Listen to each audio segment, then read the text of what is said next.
Are you ever worried that, like, if you do dress up, you're going to run into somebody that's dressed exactly like you, and it's going to be like showing up in the same dress at prom? Like, I mean, if I was gonna cosplay as my character? Yeah. Oh, I just would never cosplay as my own character because I think that's really sad. I spend plenty of time being Lana, so I don't need to like be her in my life. And I also feel like it's very like, hey, everybody, look at me. Have you seen my show? Please be my friend.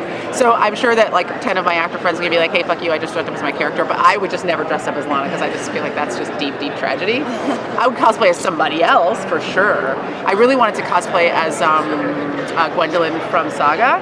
I just didn't get it together, but I think I'm going to do it for next year for SDCC for sure. I just didn't have the time to like and also this con's a little bit compressed for us. Like I go to SDCC for 5 days. I get there on Wednesday, I leave like late on Sunday, so I would have the time to actually cosplay for a full day there. But this is way too like crazy for me to do in here. But yeah. So that's the reason why I wouldn't do it because it just would feel too needy.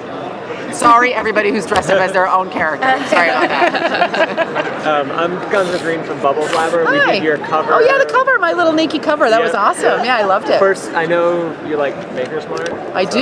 Do you want it? I haven't even drank out of it yet. Really? It's very seductive. I generally have a rule against drinking out of strangers' open containers.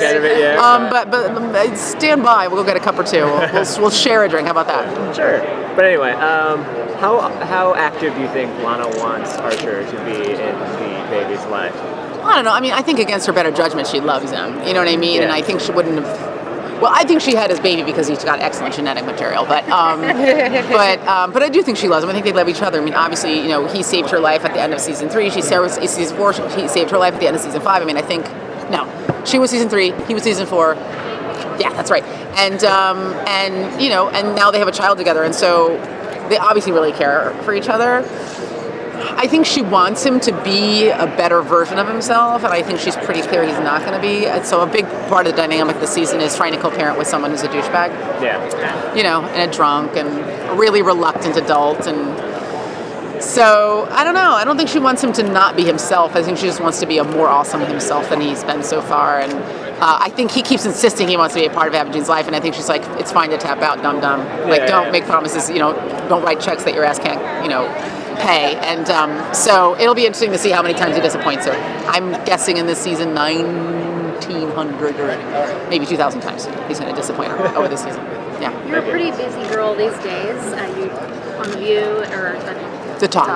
I apologize. It's all right. I don't care. We're going to get some close to Archer, that. and so much going on.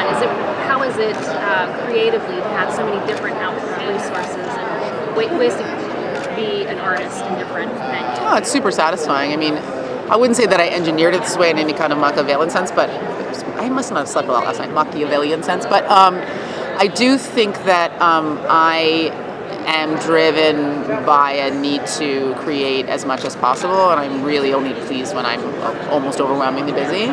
But I also think, you know, for most actors, you don't have a lot of agency over your own outcome, and, you know, we're always waiting for somebody to give us a job, waiting for somebody to offer something. Please cast me in this thing, please put me in that thing. So very early on, I just decided that my stool is going to have so many legs that even if like 3 or 4 of them broke, my stool would always stay standing. And, you know, part of why I created the podcast and why I write and the other things I do is so that I always have creative energy directed outwards. It's very frustrating to me. I mean, look, I'm not down a fucking coal mine, but it's very frustrating to be an actor. Unless you're like Tom Cruise. Yeah. And even he's pretty fucking frustrated right now. You know, I liked Edge of Tomorrow, but, you know what I mean? It's just, you know, we're just clowns, you know what I mean? We're always waiting for somebody to give us a break. So the more you can be controlling your own output, I think the better. And it makes me a better artist. It just makes me more prolific. Yeah, I love it. I feel very lucky to be in the position I'm in, for sure. Making a lot of shit. Some good, some but it's still mine.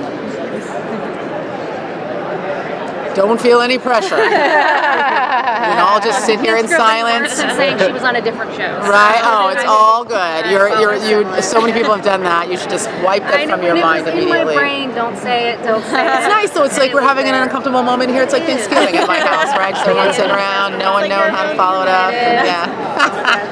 You're real. I love your podcast. Thank you. So you guys get the scripts like almost not right, like basically right before you shoot them. Yeah. Like I'm doing next Tuesday, and I feel like I got the script yesterday. So we'll get it like 5 days in advance usually about, So the storylines are kind of surprises for all of you. Oh yeah, like, for sure. Yeah, we trust these guys. I don't know. I mean, maybe we're all too cavalier, but Adam's amazing, and I never go in going, oh, how are they going?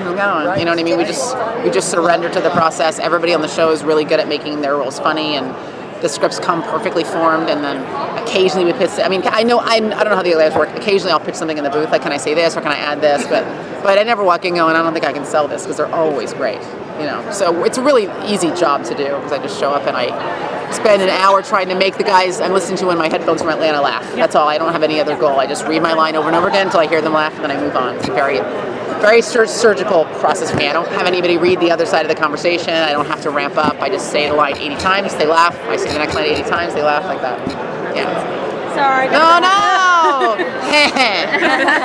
Thanks, guys. Thank you. All right.